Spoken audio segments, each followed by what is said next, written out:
Welcome to NucleCast, the official podcast of the ANWA Deterrence Center. Each week, we bring you leading experts for a lively discussion on topics related to strategic nuclear deterrence. Our host is Dr. Adam Lowther, Director of Strategic Programs at the National Strategic Research Institute. The views of the hosts and the guests are their own.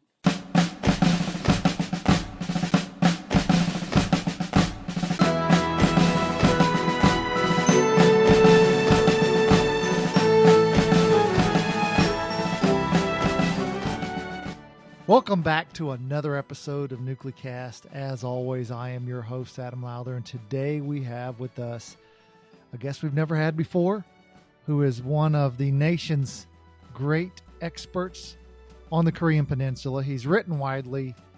He is acknowledged to be one of the smartest guys we have to think and talk about Korean security issues. Professor Terry Roehrig is at the Naval War College, where he is a professor of national security. He's been at Harvard, Columbia, and elsewhere, and he is a national treasure. Terry, thanks for joining us on NucleCast. Oh, my pleasure. Thank you very much for the invitation. So, Korea is, it's this little piece of land attached to the end of Asia, off the mainland of China, and it is, although a small area, creates a rather large security challenge for the United States that, if you go back to 1950, I don't think we anticipated we would still be there 70 plus years later. But here we are, and the North Koreans, Kim Jong-un, have given us a gift of much to think about over the last few years, and the Korean nuclear weapons program has expanded rapidly over a decade plus. They've jumped what took us 60 plus years to do in missile technology. They've done in a rather short amount of time. They're expanding their arsenal. For a nation of 25 million impoverished people, North Korea is proving quite challenging. And you, as somebody who spends your time thinking about the Korean Peninsula and the challenges, are sort of the right guy at the right time to come on NucleCast, because it's proving one of our greatest challenges, even in the midst of Ukraine and concerns about a Chinese invasion of Taiwan. But North Korea does not want to be forgotten. So as you sit back and you think about this and you sort of ponder the future of the Korean Peninsula amidst these other challenges, sort of what is your take on where we are and where we're going? I think the biggest turning point, if you will, that we have been in over the last number of years here is that there has always been this hope of still possibly reaching denuclearization with North Korea. That goal is gone and has been gone for a number of years. North Korea has said so very clearly that they are not going to give up nuclear weapons. Yet we still hold officially, formally, the United States, South Korea, Japan, even China hold to the goal that denuclearization of the Korean Peninsula is the ultimate outcome. But I think very, very few believe that that is going to be a possibility, certainly not anywhere in the near term, and even long term as well. And yet we hold to the goal because of implications for non-proliferation and the NPT and any messages it might send to other would-be proliferators. But then this all raises the question of what comes next. If North Korea is not going to denuclearize, what do we do in the years ahead? What's the goal? And what are the possible directions that you take? And there is a major debate that goes on between Korea analysts where many will argue that the answer is more pressure on North Korea, that it is about shutting off whatever sorts of financial flows it may have. In particular, there has been a lot of reporting about its cryptocurrency theft and other types of cyber hacking that continue to sustain the regime and its nuclear and missile weapons program. But then on the other side of the argument are those who say, we've been doing this for decades. And what's the result been? North Korea has continued to grow its nuclear weapons program. And so we have to try some other route, which perhaps is to put some sort of um, plan together or offer together that might be able to get the North Koreans back to the table for some sort of negotiation. But again, the likelihood that that would lead to denuclearization is very slim in my view. So I think ultimately we have often and typically approached problems in international relations as problems to solve. But this is increasingly a situation where there is no solution to this that is going to make folks happy. It's about managing this situation, this problem in the Korean Peninsula, and finding a solution is not going to be likely in the near term. So as you think about, I remember going to the DMZ I think it was the first time I'd ever been. And as I was getting the history lesson, I saw all of the incidents that had occurred, because when you tour the DMZ, you very famously go to the spot where, the American servicemen were chopping down a tree to clear their field of vision. And then the North Koreans came over and hacked them to death. And what I didn't realize is just how many incidences there had been, because I didn't remember ever hearing about American responses. And so I've long wondered if at least in my, sort of layman's view of this, of if our failure to respond more strongly to North Korean provocations, which seem to come at a point whenever we're not paying that much attention to them, there's a provocation, sort of to refocus us back on the North Koreans.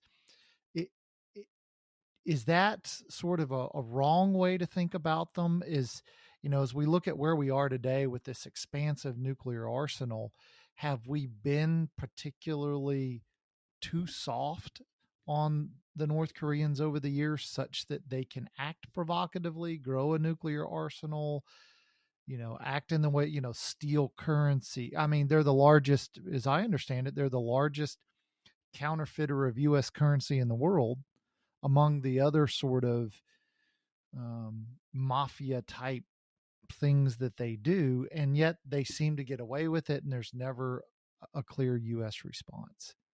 Am I reading this wrong? Am I too harsh on the U.S.? Well, it's a really tough question, and there are several different points of view on this, and certainly the United States has often restrained the South Koreans from responding. In particular, the November shelling of Yeonpyeong-do, the island off the South Korean coast. This had followed the March sinking of the Chonan, and there was a great deal of evidence that South Korea had had enough, and they were ready to retaliate in some particular way against North Korea, likely airstrikes. I mean, my understanding is I have heard stories that the planes were on the tarmac ready to go, and the United States exerted a great deal of effort to try to restrain the South Koreans, because by and large, the concern has been for starting a broader conflict on the Korean Peninsula. And if there is some sort of response, depending on what it is, would this potentially bring the danger of an escalation on the peninsula and a broader conflict? Now, there has often been an argument raised that, well, a limited response might not have provoked that kind of escalation, but that if there is a belief that the South Korean response and or with the United States actually escalates the conflict, now we start a potential spiral that could lead to that. But how you respond, how you calculate those kinds of things are very difficult to determine. This is the nature of a crisis. Once you start those kinds of spirals, it's never entirely certain how they develop and how they continue. But again, there is an argument that in particular in missile testing, I have heard a number of officials on both the United States and the South Korean side say there has rarely been any sort of response or cost that North Korea pays for the missile testing in particular. Sanctions, yeah, but what impact do those have? And there are a lot of sanctions already in place and such. And so I think what you are seeing by the South Koreans and the United States as an alliance response, more recently with the current South Korean president, is that when there is a North Korean missile test, there is a much more vigorous sort of alliance exercise response that follows, where there's a demonstration of alliance capability. But in the end, has that prevented the North Koreans from testing? That's the difficult part here. And we think about deterrence on the Korean Peninsula. We have to think very carefully about what are we trying to deter. If it is about deterring missile tests and nuclear tests, that's a tough goal to be able to achieve. Because are these exercises necessarily going to raise the cost high enough for North Korea to back off from this kind of testing regime? But I think we certainly have had a focus on how can we make sure we send a clear deterrence message to North Korea that any use of nuclear weapons, any use of missiles on targets in South Korea or Japan, that would be clearly a crossing of a red line that would be met with a response by the U.S., South Korea, and the alliance. But I think ultimately it is a lot more difficult to deter testing than it is to deter an actual use in some sort of aggressive scenario. So I've wondered, this was I was having this conversation with a couple of folks yesterday, and I've wondered why we haven't responded to North Korean missile tests, which, they often go over, Japanese territory. Why have we not responded with a ballistic missile shoot down? Is it that we fear that what if we try to take one down, we'll fail? Or is there another reason that we have not? Because I would think if we started shooting down North Korean tests when they hit the territory of another nation, that would certainly be within our legal rights to do so. But I wonder, is there some sort of escalatory purpose or some perspective that the North Koreans would take that causes us not to do that?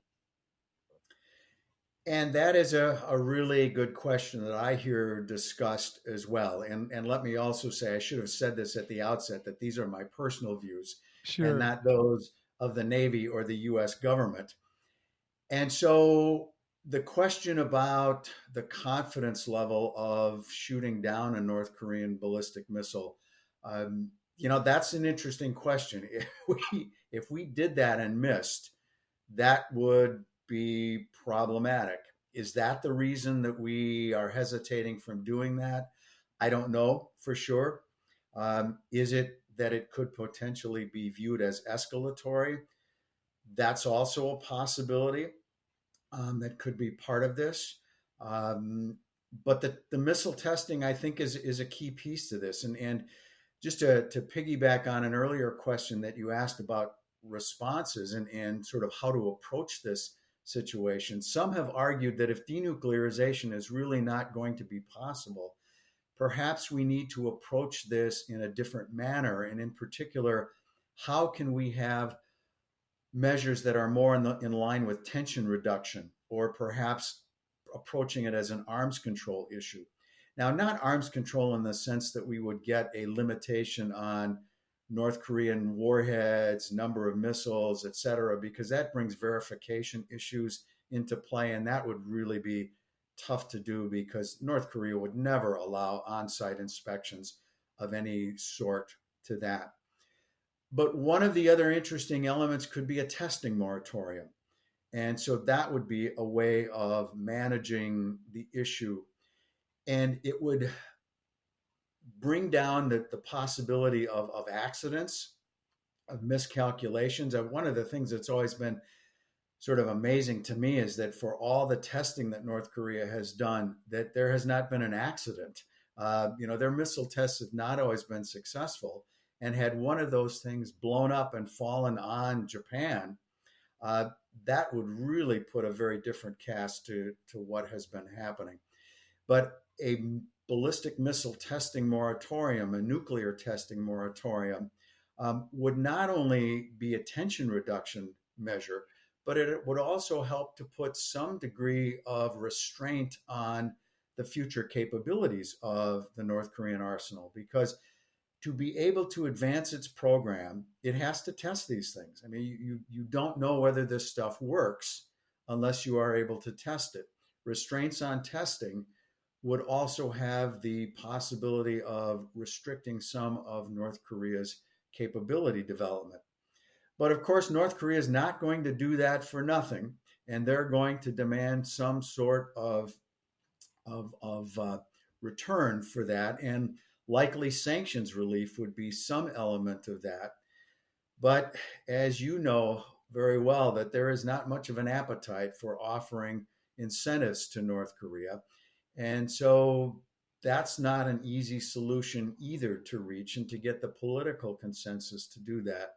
But that's another sort of approach that is a possibility that some have suggested for dealing with, again, the management side of the North Korean nuclear threat. Now it's that time in the show where we have to take a quick break. We're talking about North Korea. We'll be right back.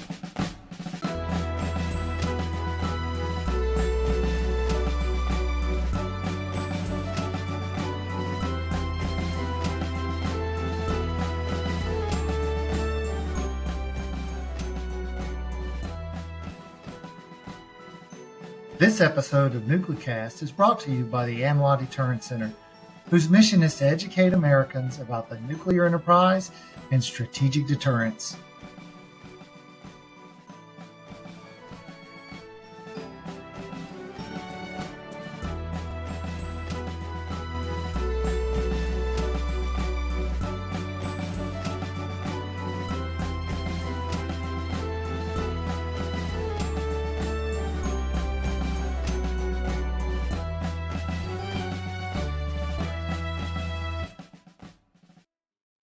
And we're back and we're talking to Professor Terry Roehrig.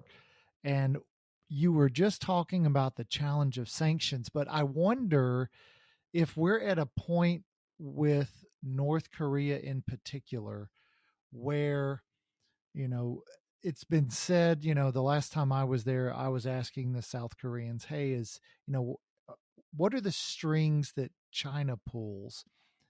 And one of the folks I talked to actually said, well, there, it may be at a point where North Korea is actually, there's that old adage, the borrower is slave to the lender. But then if you borrow enough, the lender becomes slave to the borrower because you're so highly invested. And I wonder if we're at a point where China has less control because that Kim Jong-un has taken that control, and if the Chinese sort of put too much pressure on him and make him mad, they know, how bellicose he can be. And so therefore they play with kid gloves with North Korea. And so therefore their ability to influence the North Koreans is diminished, particularly as North Korea has built this, extensive nuclear arsenal. Is there truth to that, or does China still have significant strings to pull in North Korea? Sort of, what is the status of that relationship? Well, and I think that is really a crucial question that has a lot of elements to it and is much more complex and that relationship is much more complex than many recognize. The relationship between China and North Korea goes back for decades, and China, of course, a major supporter of North Korea and rescued North Korea during the Korean War. But there's a good deal of mistrust on both sides. when you look at North Korea's perspective of China, they will see a country that normalized relations at the end of the Cold War with the South, and the North felt that that was a stab in the back. The Chinese supported all of the UN Security Council resolutions against North Korea that imposed sanctions. And so there are often voices in the US government that talk about needing China to solve this problem. China does have the economic leverage to make North Korea, to put them in a difficult spot. Although North Korea has shut off a lot of its economic interaction with the Chinese with its COVID lockdown, showing that maybe it would be able to survive longer than many people think. So when you go back through the years of the sanctions impositions, particularly the 2016, 2017, et cetera, China's anger at North Korea, I think, was legitimate and a correct reading, because when you look at all of the actions that the North Koreans took, that was a tremendous disruption to the security environment in the region in ways that worked against Chinese interests. When North Korea tested nuclear weapons, ballistic missiles, what did that do? Stirring up the security environment, it increased exercises in the region, it increased the possibility for trilateral cooperation between Japan, the United States, and South Korea. It increased emphasis on ballistic missile defense, discussion in South Korea about acquiring its own nuclear weapons and possibly Japan following. All of those things not in China's interest. And so I think its unhappiness with North Korea was legitimate. And as another signal to that, when Kim Jong-un came into power in December of 2011, it took a number of years for China and North Korea to actually meet, for Kim Jong-un to meet Xi Jinping face to face, whereas she had had a number of meetings with the South Korean leadership before that. Never had happened before. So I think there is a good deal of concern on the Chinese part for the North Koreans. But with that said, there has always been a limit to what China can do, the amount of influence it has over North Korea, because the North Koreans, again, don't trust the Chinese, and their nuclear capability is to protect the regime not only from the South and from the United States, but also from Chinese intimidation to some degree as well. But the Chinese will still be restricted in their own view in regards to how much pressure they are willing to exert on North Korea, because the type of pressure that it would take to force North Korea to give up its nuclear program would likely border on risking the collapse of the North Korean regime. And China is not interested in that. Maintaining a divided Korean peninsula with a North Korea that is somewhat friendly with the Chinese, that is going to remain a long-term strategic interest for Beijing. And so there is very little hope, in my view, that China would be willing to exert more pressure on North Korea. Do you think so? I've wondered, how do we think outside the box about this? And I wonder, do you think if we the United States could reach an agreement with the Chinese that says, hey, you stop supporting the North Koreans, allow the regime to collapse, allow the reunification of the Korean Peninsula, and we will, we the U.S. will pull out of the Korean Peninsula. Do you think that would be a sort of a deal the Chinese might take? Would that be something because they know, South Korea would be significantly weakened in the period that it took to reunify. It'd be tremendously expensive and, time consuming. So, but then, without the U.S. on the Korean Peninsula, that's something the Chinese certainly, I think, would want, but would it be a deal worth making? Sure. And that has been a line of argument that a lot of folks have made over the years, that, or at least that there is some element to explore there. A couple of thoughts to that. First of all, while there are not many that would not be delighted to see the North Korean regime go away, the word collapse is a loaded word. There are many, many ways that gets ugly, that gets violent. And I think really when you sit down and talk with Chinese, with South Koreans, with many US analysts, collapse is really not the best option here because of what that could entail. I mean, we could plan 50 different scenarios, not get it right, and it still gets to be a very violent outcome because a collapse would risk the survivability of the Kim regime. And if there's one thing we're all pretty clear about, that regime would put all options on the table to ensure its survival. And so that I think would be unlikely to be a preferable option, even though, again, no one would shed many tears for the end of the North Korean regime. But how that works out would be a difficult piece to this. The other element that is a really interesting thing to think about with this, and this fits very well with this is the 70th anniversary of the U.S. Korean alliance. And so, those of you who follow webinars and public events, you will have alliance commemorations for the next number of months at your beck and call that you could probably spend many hours just watching all the different elements and studies and programs that are going to be part of that. But your question raises an important follow-on issue of the future of the alliance that goes beyond the Korean Peninsula. And so there is a good bit of discussion, privately perhaps, but also among think tank analysts and such, about the future of the alliance that goes beyond the Korean Peninsula.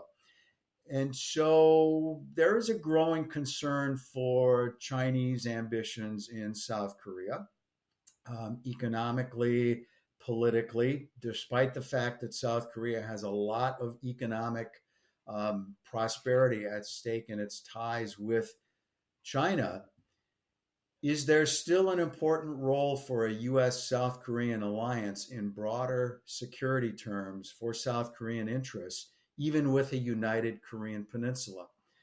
And so I'm not so sure that the alliance would necessarily go away, that South Korea would be interested in that, even if there were a united Korean peninsula. But again, all of these things are interesting elements to possibly explore, but I think we're just not there yet because of all the different political and security factors that are part of that.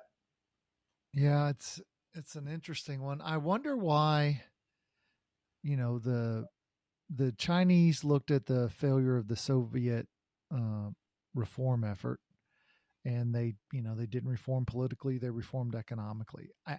I wonder why has North Korea not taken, observed the Chinese model and taken any steps to promote, development and growth in North Korea, you know, understanding that number one is the preservation of the Kim regime, but there still could probably be some reform efforts that could increase prosperity for the regime, which, as I understand it, the majority of the regime's, foreign currency comes in through criminal activity.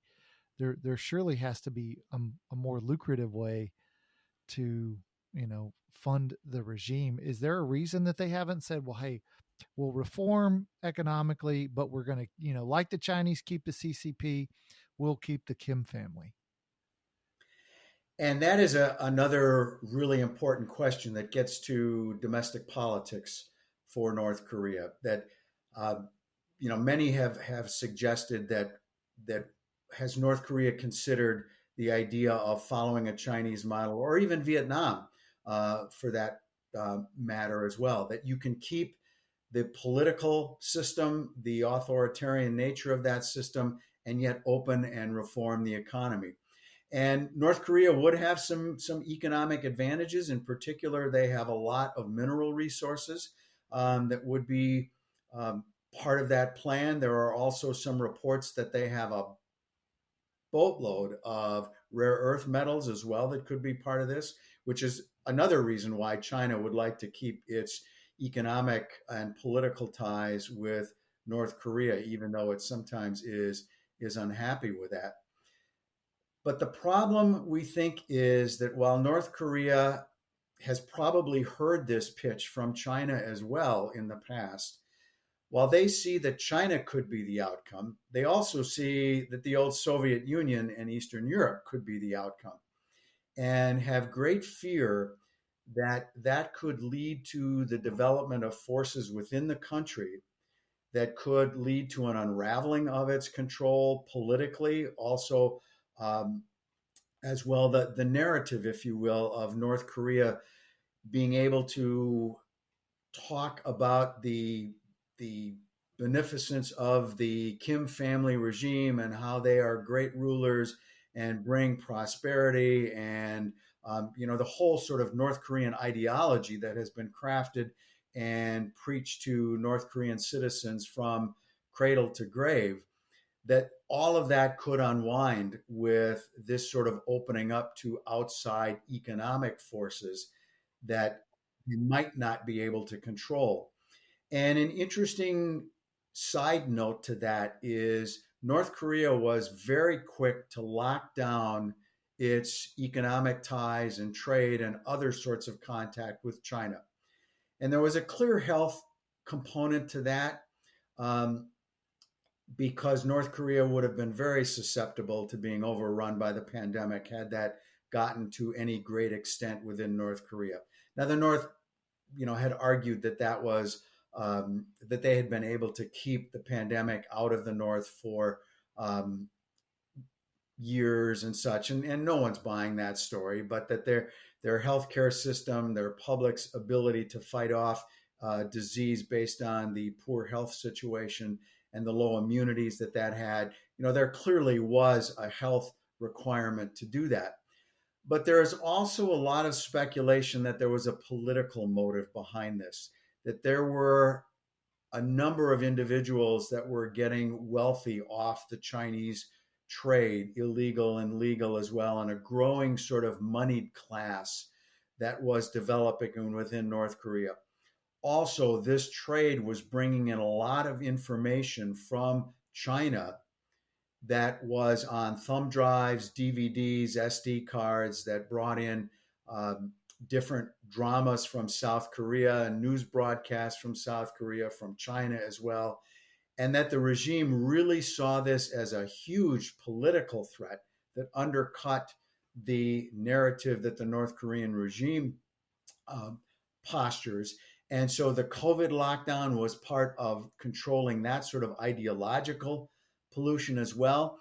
In addition, later in the year, they also passed another law that stiffened the enforcement and punishment of any sort of trafficking and possession of these kinds of foreign media, which again tells me that when you see that sort of effort by the government to try to control that intrusion of outside information, that tells you how serious and how concerned they are about the long-term impact, that sort of piggybacks on your question about why the North Korean regime has been reluctant to implement wholesale economic reform. They have introduced some elements of economic reform, but not the broad scale types that they would likely need to do. And they have also established some special economic zones to try to attract foreign investment. But sanctions and other kinds of actions and just the uncertainty of foreign investment in North Korea has made all of this not very successful, and North Korea not being a very friendly place for economic investment. And so I would suspect that this story is going to continue for the next number of years. Wow.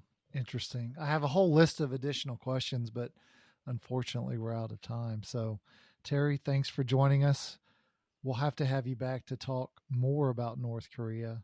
It's a tremendously interesting topic. I mean, it's a country unlike any others, and it's sort of the last one around, and so it's just fascinating. So thanks for joining us. Oh, my pleasure, Adam. Thank you very much. And thanks to you, the listeners, and we will see you on the next episode of Nuclecast. So, afterthoughts. It's the Korean Peninsula stays interesting, and it's gotten more interesting over the last few years. And I often wonder, does the Kim in charge, Kim Il-sung, Kim Jong-il, Kim Jong-un, do they as soon as they think that they're not being watched, is that when they start acting out? So with Ukraine going full bore and with threats to Taiwan, is Kim sitting in Pyongyang saying, man, I got to do something. Let me test some nuclear weapons. So it was interesting to hear Terry talk about what's going on in North Korea and what people are sort of thinking about it, and some of the dynamics at play. It's just a tremendously complicated relationship that we clearly don't have a lot of situational awareness on, and we're sort of, in some respects, making educated guesses about what's going on and why. And so it was good to hear Terry sort of give us some insights. I enjoyed it. This has been a production of the ANWA Deterrence Center. Our executive producer is Kimberly Charrington, and this episode has been engineered and mixed by David Krumthal. Follow the show on LinkedIn, Facebook, and Twitter at Nuclecast. Listen, follow, and review the show on Spotify, Apple Podcasts, Amazon Music, or wherever you listen to your favorite podcasts.